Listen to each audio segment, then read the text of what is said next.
Bom dia, gente. Tanto pessoal de Camaçari quanto pessoal de Gravatá.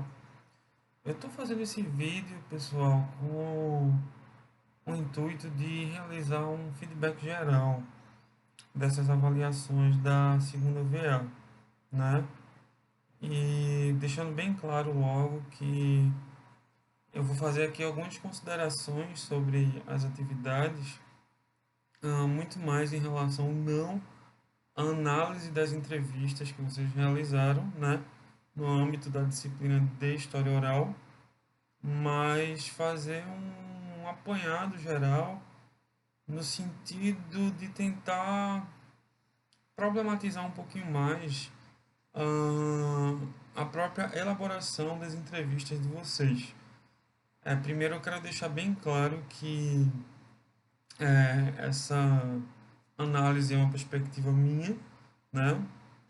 É possível que em algum ponto a professora Giselda tem uma perspectiva distinta e eu tenho essa perspectiva. Então, assim, não necessariamente a gente está a todo momento falando a mesma língua e tal. Apesar que até agora nós fomos ah, bem próximos, né? E a análise foi conjunta. Mas, assim, eu estou falando isso no sentido de qualquer tipo de responsabilidade em relação as críticas, os elogios, etc., é uma responsabilidade minha. É nesse sentido que eu estou falando, tá bom? Não é no sentido de que o nosso trabalho é completamente distinto, não. É no sentido de assumir uma responsabilidade mesmo, tá? Bom, primeiro, de um modo geral, eu percebi que as entrevistas elas foram muito felizes na escolha do tema. A gente viu temas muito bacanas, temas muito pertinentes e alguns temas que conseguiram problematizar algumas questões muito boas nos dois polos, certo? Esses temas eu pude falar um pouco mais deles no polo de Gravatá, né? Até porque eu tive lá, eu pude conversar com os alunos de lá e alguns desses temas puderam de fato trazer uma certa relevância ou não necessariamente trazer só uma relevância, mas deixar claro que estavam trazendo relevância. Qual a questão que eu estou colocando aqui? Eu não estou dizendo que algumas entrevistas não estão trazendo uma relevância. E assim, eu não pretendo necessariamente citar, mas eu acho que é importante, muito importante, toda vez que a gente vai para uma pesquisa histórica, toda vez que a gente vai para um aparato metodológico de história oral, vai para a parte de colher dados, de ouvir o narrador, a gente tem que se perguntar para que eu estou ouvindo esse narrador? Qual o meu intuito? Qual o meu objetivo? E qual a relevância social que esse narrador tem? Né? Porque senão, eu tenho a impressão que às vezes a gente está fazendo história por fazer. E tudo bem, isso é válido. Isso é válido, ok. Mas eu acho que a gente pode ir além. A gente pode amarrar melhor nossos objetivos.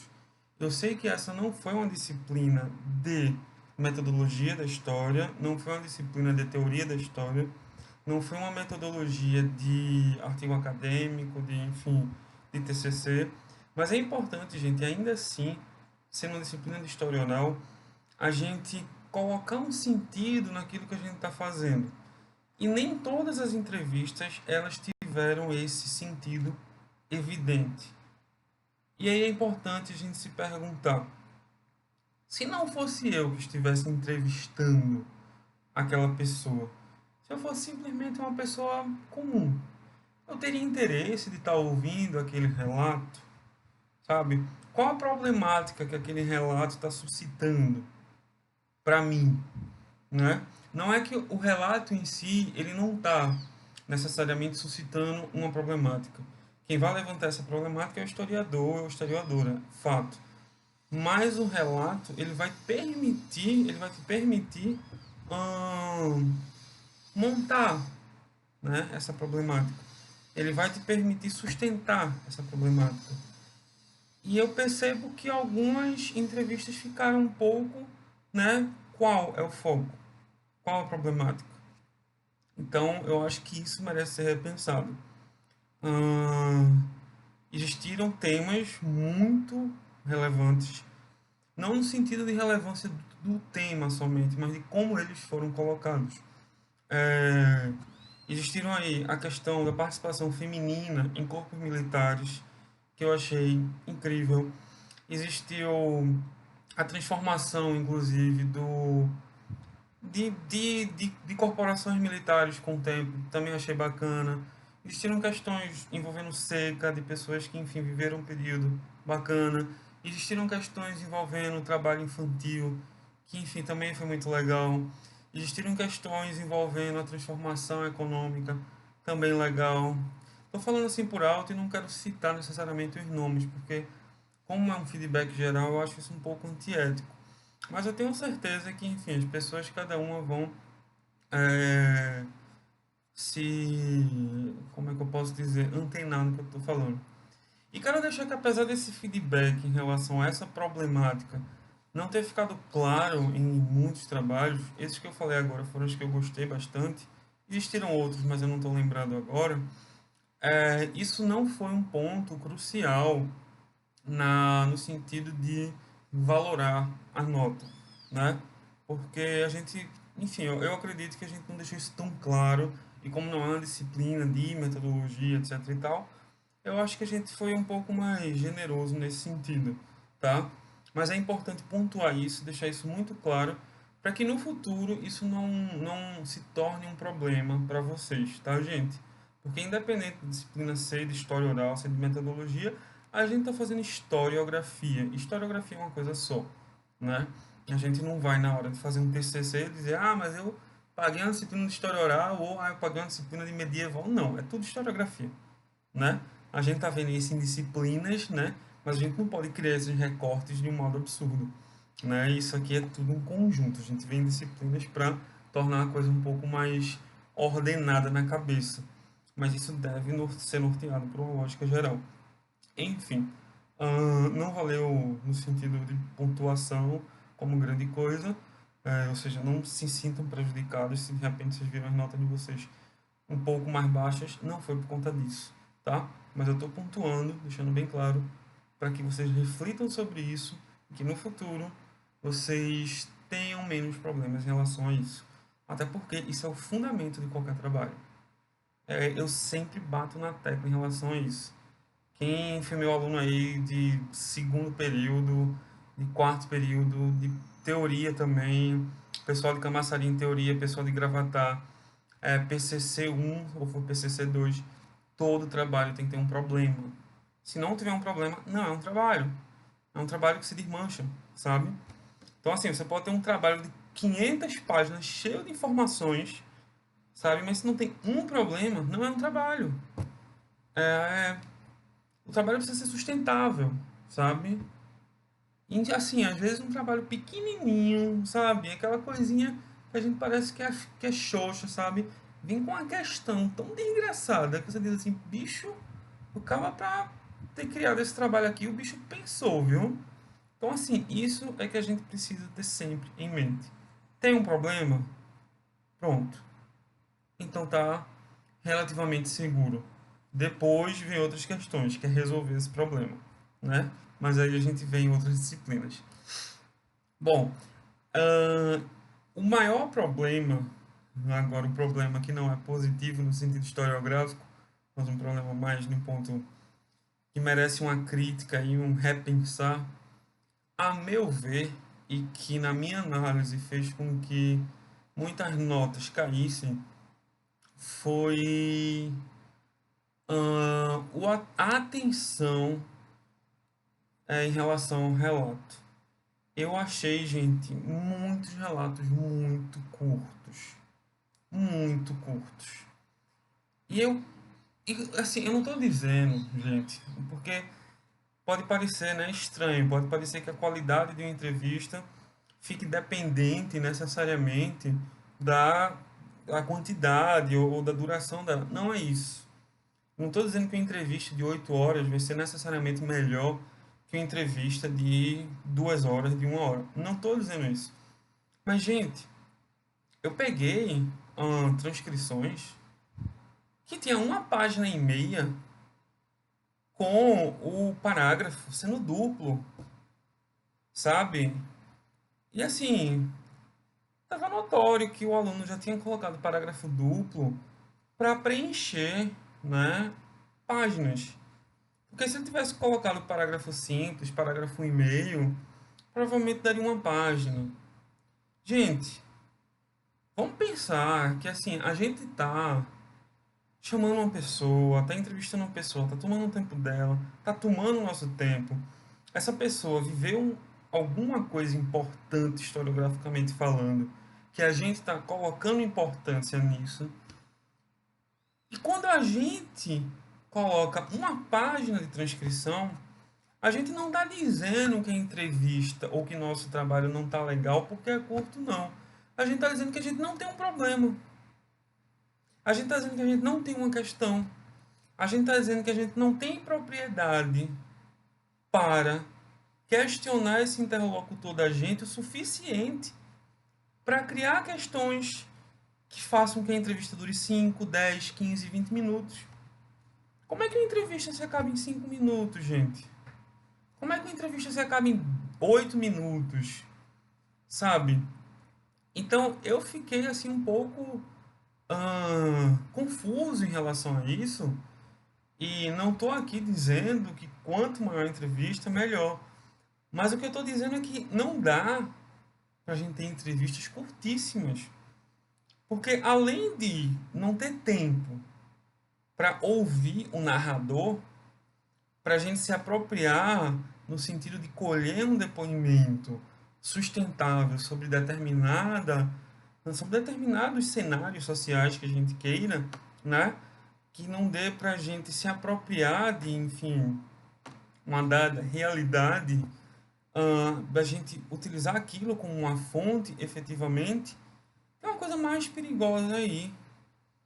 Uma entrevista curtíssima demonstra que a gente não está preparado, que a gente não tem conhecimento sobre o tema, que a gente não fez uma pesquisa prévia para entrevistar fulano.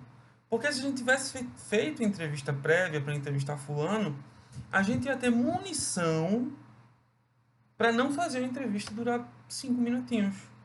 Porque a gente ia saber de coisas e ia conseguir questionar ele a ponto de fazer que a entrevista durasse. Então, isso para mim foi um ponto decisivo para algumas notas terem ficado mais altas e outras terem ficado mais baixas. Foi como essa pessoa, ou cada discente, faria essa mediação das entrevistas.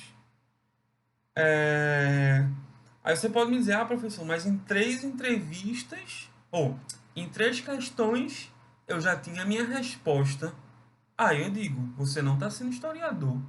Você está sendo, não sei, talvez uma pessoa que está trabalhando com estatística, que quer saber uma questão de quer saber algo relativo a questionários.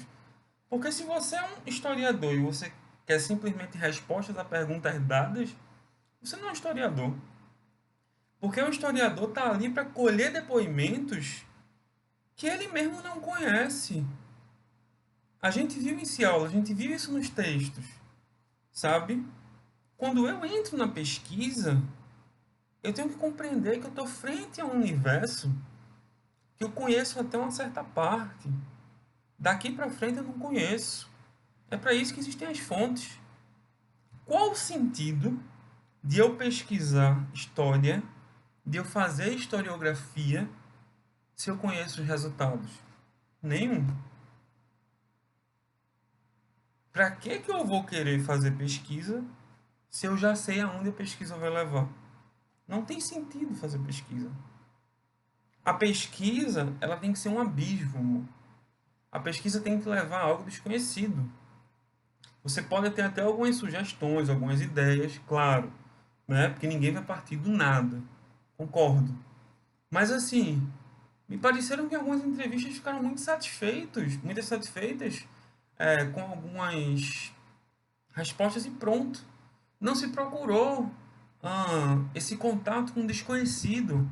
Não se procurou esse contato com as contradições de um período histórico, com as contradições de um cenário complexo, sabe? Não se procurou essa complexidade da história. Se procurou muito facilmente um jogo de respostas. E isso me preocupou bastante, porque história oral não é isso, tá? A gente pode partir nisso aí muito mais para um campo de questionários, um campo de estatísticas, mas historiografia não. Historiografia é um campo de conflitos imensos, tá? É um campo de multiplicidade, de pluralidade de ideias, de confusões, é um campo caótico, tá? Então, assim, isso para mim foi algo que foi muito relevante. Em muitas entrevistas eu senti, tá? E acho muito importante vocês repensarem, tá, gente? Vocês já devem ter recebido as notas, né? Acredito que a professora Giselda mandou. A professora Giselda também deve ter os feedbacks dela. Que coisa vocês falam aí com ela, não sei como está sendo necessariamente. Esses são os meus. E acredito que esse é o ponto principal para vocês repensarem. Tá bom? Qualquer coisa, vocês falam comigo, vocês falem comigo, né? Essa disciplina para o tutor, né? Já acaba desde a segunda VA. Mas semana passada era a terceira e eu ainda estava, né, falando com vocês no ar, apesar de ninguém ter respondido, né? Mas aí, enfim, qualquer coisa fala lá no privado, se vocês, enfim, tiverem com muita dificuldade, quiserem um feedback, é, de repente verem que esse feedback que eu dei aqui não está casando muito com a sua entrevista, e aí eu posso, enfim, ver um tempinho e quem sabe dar uma olhada mais atenta a, a um trabalho individual e tal, e mandar um feedback individual para algumas pessoas que tiverem com dificuldade. Mas eu acredito que vocês vendo esse vídeo direitinho e vocês voltando para as suas entrevistas, vocês vão entender o que eu estou falando. Beleza, gente? É isso, fiquem bem. Nos encontramos daqui a pouco. Já tem disciplina nova chegando aí, tá? Voltarei em breve. Cheiro para vocês, tá bom? Abração.